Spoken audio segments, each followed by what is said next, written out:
E.g. Sputters with the triple bottom line.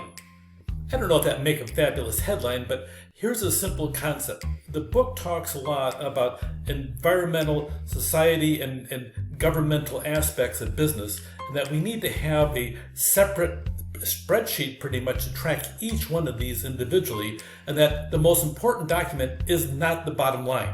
Well, the bottom line, excuse me. The correct bottom line is the one that you get off your balance sheet in your income statement to show how much money that you make. The reality is we can talk about all the different wonderful things that we should be doing for society, but if your company doesn't produce a profit, your company ceases to exist. So that's a really interesting concept, and philosophically there's an awful lot of things I like about it, except for the fact that if a business doesn't put profitability as one of its top priorities in every single aspect of it, that business will not be able to pay the bills, won't be able to pay the employees, and cease to exist, and really can't help society whatsoever as a non-existent entity. So we talk about the ESG aspect of it. It's called People, Planet, Profit, and the younger workers search for meaning. I have to tell you, that's kind of cute about younger workers search for meaning. I come from a generation that searched for meaning. Oh, wait a minute. Then the next generation searched for meanings, and the next one, everybody does. It is part of our human nature, an awful lot of us, to want to do something better for society, trying to help the whole aspect of what can I do to better society. My generation, believe it or not, Coca-Cola came out with a song and it went through, "I'd like to teach the world to sing. It's been all in harmony." It was really cute. We wanted to save the entire planet from beginning to end. You know what? I think the current generation, the millennials and the Gen Zs, you're probably more practical. You just want to save your local community. That is a much more doable process than trying to save the entire planet. Everybody has people in their generation that wants to lead the aspect of taking care of different things. The planet, I don't know about you, recycling is a big deal to me. The Pacific Gyre, which is a giant patch of discarded plastic in the middle of the Pacific Ocean, to me is a huge issue. And you know what? I do something about it. I buy different products that are made with ocean recycled plastic. It depends how far you want to go as to what exactly it is. But really, as a business, you have to make certain you're paying attention to your internal stakeholders and your external stakeholders. Now, by the way, just so you know, this is not stakeholders like they eat meat. No. That's STEAK. Okay, these are stakeholders, or people that have some type of vested interest in the success of your company. Listening to them. Well, frankly, if you don't listen, you really have to really pay attention to what's going on, because listening is a big part of everything in management. We really operate in two organizational environments. Really, almost every business, you're going to have some type of internal stakeholders that are paying attention and some external ones that are looking at the whole thing. One example is I come from human resources as well as running the business on top of that. So in human resources, you have the internal employees that have all kinds of issues. Tell me, what do you think would happen if human resources didn't process the proper paperwork to get somebody paid? As a faculty member, I get paid one time a month. If human resources called me up and says, "You know what, we kind of forgot to process your paper. I know you're a brand new hire, but we'll just pay you double next month." I would go 2 months without a paycheck. I think I might be hungry. Sometimes that wouldn't be a bad thing necessarily, except for the fact that that would be a panic situation, everybody scrambling nonstop. You have to deal with the internal stakeholders and take care of them, as well as when somebody applies for a job from the outside coming in, you have to take care of them as well. Two different clients altogether, and their stakeholders are different. So the internal ones, everybody has employees, there's owners, there's boards of directors. When you're dealing with a corporation, especially a C Corp where they sell stock in the public market, you have people that are elected at the annual meeting to a thing called the board of directors. They're in charge of the organization. Usually the people that are on the board have massive amounts of stock or huge credibility in the process. But really, if you have 10 million shares of stock and somebody buys 1 million shares of stock, they get 1 million votes. I'll bet they'll probably put themselves on the board of directors to make certain that the money is managed properly because they want to make money in the process. Oh, wait a minute. They want to have ESG. They want to make certain that people, planet, profits are all there.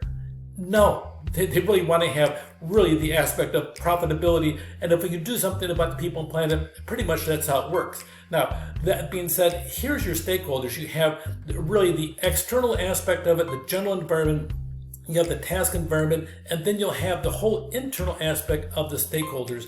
Here at Irvine Valley College, we have stakeholders. You're watching this. If you're a student at Irvine Valley College, you are a stakeholder at Irvine Valley College. I'm a faculty member. I'm a stakeholder, and so as a professor, I have a role too, but I am an internal stakeholder in some regards, and occasionally I actually act in the role of an external one on a couple issues as well. It depends what kind of committees I'm on and the process we have over there. You as a student, you're actually an external, maybe an internal stakeholder. But you know what? Let me tell you what would happen. At the campus, if we decided that we would have soccer games that went from 11 p.m. to 1 a.m. in the morning on a Friday night with the lights out there and we had thousands of fans coming up, I'll bet the neighbors surrounding the college would become louder stakeholders. They're all external stakeholders, but you better believe the phones would ring off and we'd have all kinds of Irvine Police Department out over there checking us out saying, "What are you guys doing?" Because those external stakeholders would be upset in the process. And I can't blame them. That would drive me nuts too. So that being said, stakeholders, you listen to them and they all have a vested interest. You have the task environment and then you have that surrounding environment we call the general environment. Getting the work done, going to school, going to class, but you also have the external environment that we help the city of Irvine out because we provide a service to all the residents in the area, especially because we're located right smack dab and we bring prestige. Can't you picture that? Irvine Valley College, being prestigious, and of course, Professor Bouquet. Okay, that being said, the reality is colleges do bring value to communities, and so do we. Here's a couple things on the triple bottom line of why it's sputtering. This just came out of the Wall Street Journal, August 8, 2024. The headline is, "The March of Folly Over ESG Investing." Some people started having mutual funds, EFTs, and so on in the process of investing as an item, and they simply aren't cutting it. A lot of them, people, they're looking at it in the aspect of what's going on here. Feel free to look that article up. Another one that really kind of concerns me, and it's surprising, from Money Watch, most Americans still are not sold on EVs despite the push. You know what? Philosophically, I am 100% behind the electric vehicles, but they have their own sources of pollution that a lot of times the media today ignores. Literally, I don't know about you, I've been in a tire shop and had a couple EVs in the parking lot. The weight of the batteries in electric vehicles is significantly higher than the weight of a regular car, and the tires actually create their own source of pollution by falling apart and disintegrating on the road. Tires do not last as long. There's other issues about how the aspect of how they mine lithium. Recently, there was a car fire in an underground parking garage with an electric vehicle. It caught on fire. It wasn't charged or anything else. It spontaneously burst on fire, destroyed 40 adjacent cars, and all 40 adjacent cars were actually totaled, and then damaged another 100 of them and created a massive amount of smoke. Took 8 hours to put out. Sometimes when you have government intervening into the private sector and telling it, "We think you should be doing this," the reality is that you have Ford, General Motors, even Tesla have been damaged by the consumers not diving into the market and grabbing an EV because the EVs cost $10,000 to $20,000 more than a gas-propelled vehicle. Feel free to go check that out and go shopping for an EV on your own. I'm watching the market and I'm waiting for the next generation, hopefully a solid-state battery.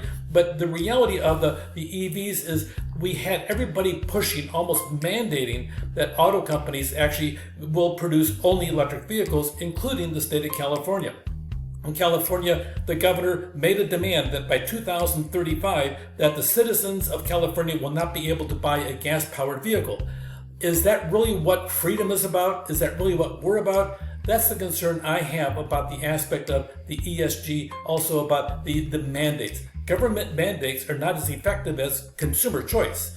consumers are flowing into the door in Tesla. When they first came out with an EV, it was really on the ropes multiple times, and they survived the whole aspect. And Tesla changed the entire planet to pay attention to electric vehicles. If you go back pre-Tesla, before 2004, if you go back there, you'll see the electric vehicles, but they're toys basically that really are almost non-functional except for a few hobbyists.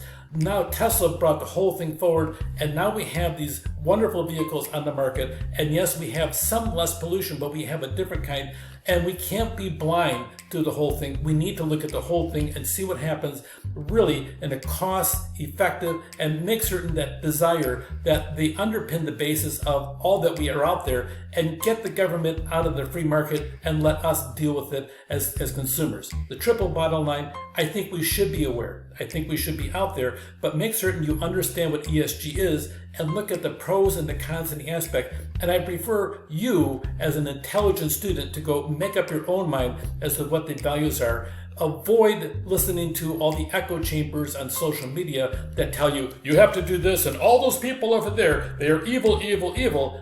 Yes, you've seen it, and so have I. The reality is we need to be students all the time and pay attention to what's going on. ESG, very positive in a lot of ways, but the reality is the implementation has had some major problems. As you see different aspects of it, pay attention to the bottom line, because a business can't exist unless it makes a profit. Then, once you're profitable, then pay attention to how you go about dealing with it, and deal with everything on planet Earth in a positive way. Take care.